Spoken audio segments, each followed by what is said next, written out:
money saving tip for you, something for your home, something almost everybody uses. It's liquid hand soap. Now there are lots of recipes online for these, and if you want to make this at home, you can just look around for recipes and figure out which one you like best, because they all kind of turn out a little bit different depending on what kind of soap you use and how much water you use, and I don't know, I guess a couple other ingredients could make a difference too. Now the one I'm going to use and show you today, all you need is bar soap, a single bar, a grater, and water, and let's see if I can get this up here.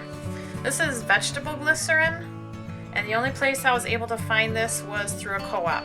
But this is an optional ingredient. I think it just helps with the texture of the soap when it's done. So optional, you know, do what you want with that.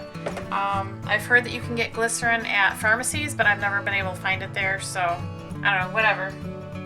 So what you're gonna do is grate your soap first. Now the recipe I'm using is like a half of a batch of what most people post online. I'm using about 7.5 cups of water, and most recipes use a gallon of water, which is about, wait, let me think about this a minute. Okay, so I'm using just under 2 quarts of water, and most recipes use 4 quarts or about a gallon. So I'm using one bar of soap, just a little bit less than half a gallon of water, and probably about a tablespoon of glycerin. So you start out by grating your soap.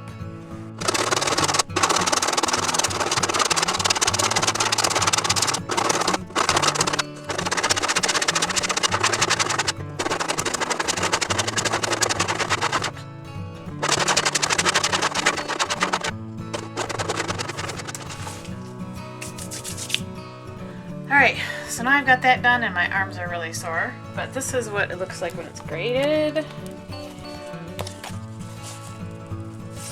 Voila, grated soap.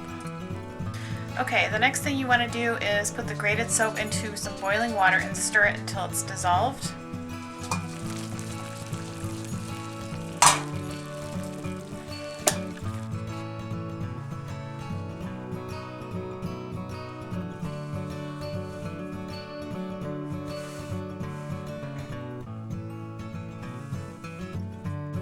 So we got the soap in the water. And a lot of it has dissolved already just by putting it in there. So just kind of gently stir it. Okay, now we're going to add some glycerin to this, and I'm going to guess about a tablespoon. Now the recipes vary on this to anywhere from a tablespoon to 2 tablespoons to a teaspoon to none at all. So I'm just going to put some in here. And that looks like about a tablespoon, I'm guessing. The hardest part is over, and the next step is patience. You basically just put the lid on the pot or bowl or whatever you have this in and let it sit and cool completely overnight.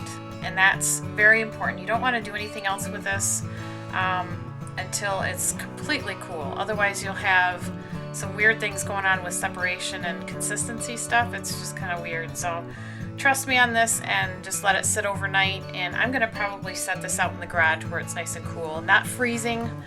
We've got a wood furnace out there, so it's not going to freeze, but it's going to stay nice and cold, and it'll get chilled overnight, and we'll check it in the morning and I'll show you what to do then. Alright, see you in a little bit. Good morning, it's the next day and it's time to finish this soap stuff up before I head out to work. So I brought in the pan from the garage, and this is what it looks like inside. It looks like it's kind of like jello, so I can press my finger into it, but it's kind of almost solid. So to get this into a fluid form, we're going to use one of these, what do you call this? It's a blender, a stick blender, for like smoothies and soups and stuff like that.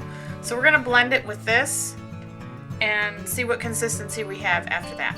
I have done this in a regular blender, like a regular Oster blender, something like that, And the problem with that is that it incorporates way too much air in it, and it foams up and it wants to like burst out of your blender container, and it's not pretty.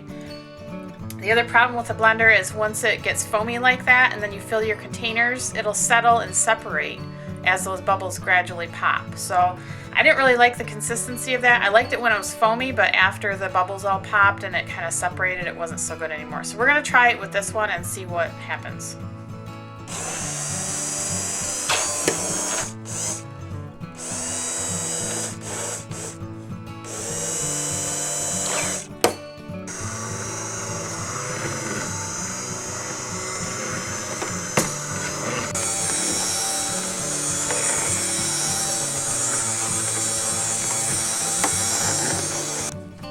Alright, so you can see the consistency of the soap.